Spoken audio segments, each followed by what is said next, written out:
নির্বাচন মানেই তো মুখোমুখি অবস্থা। নির্বাচন যদি আপনি মনে করেন যে প্রতিদ্বন্দ্বিতা হবে না, মুখোমুখি অবস্থা হবে না, তাহলে এটা তো ঠিক না।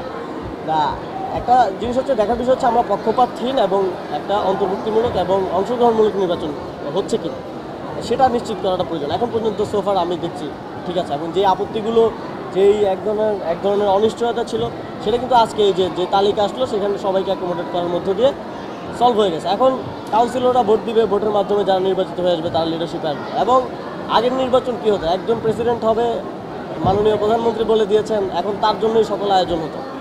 এবার তো সেরকম না, এবার প্রতিদ্বন্দ্বিতা হচ্ছে এবং এখানে ট্রু প্রতিদ্বন্দ্বিতা হচ্ছে। এখানে দুইজনেরই পাল্লা যথেষ্ট ভারী।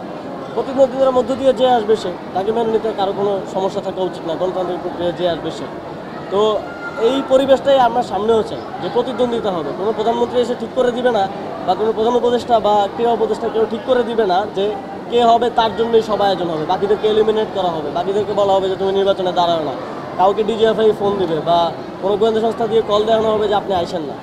তো এবার তো এরকম কোনো কিছু আপনারা দেখেন নাই। ছোটোখাটো দু একটা নির্বাচন ঘিরে সিচুয়েশন তৈরি হয়েছে, যেটা আমরা মনে করি যে আমরা সেগুলোকে মিটিগেট করার চেষ্টা করেছি। আমরা সবার সাথে কথা বলেছি যে এই যে দখল টখল বা ব্যাড প্র্যাকটিস, এগুলো আমরা অ্যাভয়েড করে চলি সকল দিক থেকে।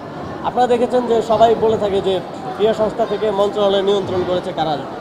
তো মন্ত্রণালয় নিয়ন্ত্রণ করলে তো প্যাটার্নটা আপনারা বুঝতে পারতেন যে কোথাও যদি আমার পরিচিত কেউ বা আমার কোনো আত্মীয় বা আমার কোনো মনে করেন, অনেকে বলে যে আমি কোনো পলিটিক্যাল পার্টির সাথে অ্যাফিলিয়েটেড, তারা যদি কেউ আসতো তাহলে আপনি বলতে পারতেন।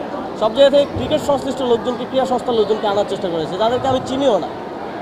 আসিফ আকবর ভাই এক জায়গা থেকে এসছেন, কাউন্সিলর, ওনাকে তো আমরা চিনি বিএনপি পন্থী অ্যাক্টিভিস্ট হিসেবে, গায়ক হিসেবে তো আমরা চিনি।